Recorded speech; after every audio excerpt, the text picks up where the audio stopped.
52,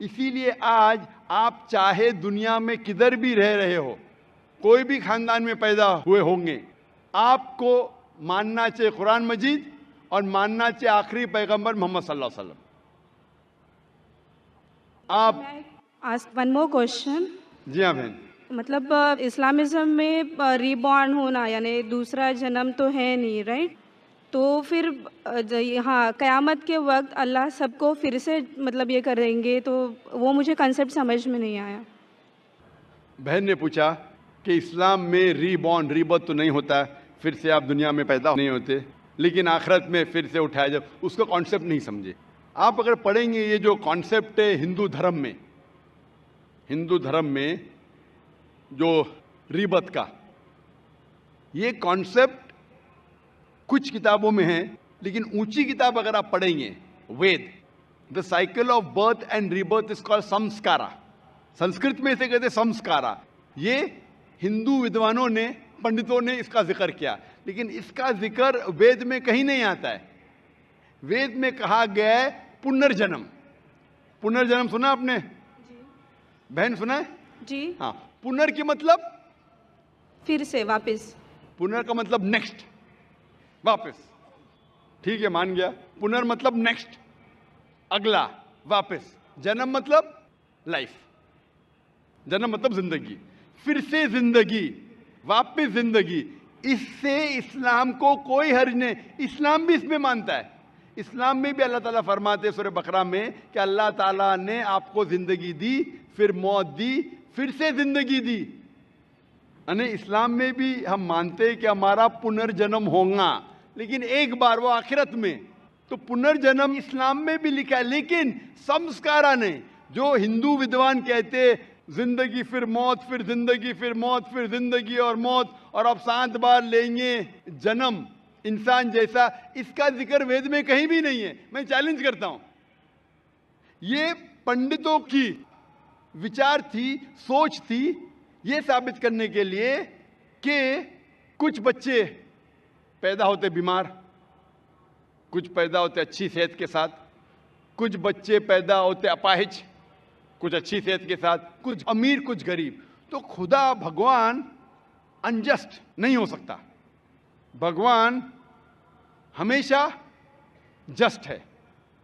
ان کو یہ نہیں سمجھ میں آتا تھا بچہ کیسا اپاہج پیدا ہوا، بچہ غریب کیسا پیدا ہوا. تو ان نے اپنی سوچ سے سوچنے لگے کہ بھگوان تو غلطی نہیں کر سکتا، اسی لیے یہ بچے نے پہلے جنم میں غلطی کیا ہے گا، اس لیے اب یہ اپاہج پیدا ہوا. پہلے جنم میں کچھ غلطی کیا ہے، اس لیے غریب پیدا ہوا. پہلے جنم میں اچھا کیا تو امیر پیدا ہوا. یہ ان کی سوچ ہے، یہ آپ کے وید میں نہیں لکھا ہے. اسلام میں، قرآن مجید میں اللہ تعالیٰ فرماتے کہ بچے آپ کے لیے امتحان ہیں. تو بچے جب اپاہج پیدا ہوتے ہیں تو یہ نہیں کہ وہ جنت میں نہیں جا سکتے. ہر بچہ معصوم ہے. بچے والدین کے لیے فتنہ ہے، امتحان ہے. تو ہو سکتا ہے کہ کنجنائٹل ہارٹ ڈیفیکٹ ہو کے بچہ پیدا ہوتا ہے، اس کو دل کی بیماری ہے. دل کی بیماری ہونا مطلب یہ نہیں کہ بچہ جہنم میں جائے گا، لیکن والدین کے لیے ایک فتنہ ہے، ٹیسٹ ہے کہ بچے اگر بیمار پیدا ہوتے ہیں پھر بھی والدین اللہ پہ بھروسہ کرتے ہیں کیا نہیں. ہو سکتا ہے کہ والدین نمازی ہے، اللہ کے احکامات پہ عمل کرتے، اللہ تعالیٰ ان کو اچھا معیار دینا چاہتا ہے. مثال کے طور پہ آپ جب پاس کرتے ہیں گریجویشن تو آپ بی اے پاس کر دیے، بی اے بن گئے، لیکن جب آپ M B B S exam دیتے آپ کے نام کے آگے لگ جاتا ہے doctor. But M B B S exam pass کرنا بی اے ایگزام سے بہت کٹھن ہے اور ڈیفیکلٹ ہے اور مشکل ہے. لیکن جب مشکل ٹیسٹ پاس کرتے آپ کا ریوارڈ بھی بڑا ہے. تو اگر بچے اپاہج پیدا ہونے کے بعد پھر بھی والدین اللہ پہ بھروسہ کرتے تو اللہ تعالیٰ ہو سکتا ہے ان کو جنت فردوس دینا چاہتا ہے. جنت میں بھی لیول ہے. تو یہ ٹیسٹ کر رہا ہے اللہ. کسی کو غریب پیدا کرتا ہے، کسی کو امیر پیدا کرتا ہے. امیر یا غریب سے آپ جنت میں نہیں جا سکتے، بنسبت امیر آدمی کو جنت میں جانا اور مشکل ہے، کیونکہ اس کا امتحان اور کٹھن ہے، ڈیفیکلٹ ہے. کیونکہ امیر کو چیریٹی دینے کا ہوتا ہے، غریب کو چیریٹی نہیں دینے کا. زکوٰۃ کے اندر غریب کو فل مارکس 100 آؤٹ آف 100. امیر ہو سکتا ہے بولے گا میں نہیں دوں گا تو 0 ملا، ہو سکتا ہے وہ آدھا دے رہا ہے تو آدھے مارکس ملیں گے. غریب کو 100 آؤٹ آف 100. ہم کہتے ہیں غریب ہے، غریب کہ اور چانسز ہے جنت میں جانے کے لیے.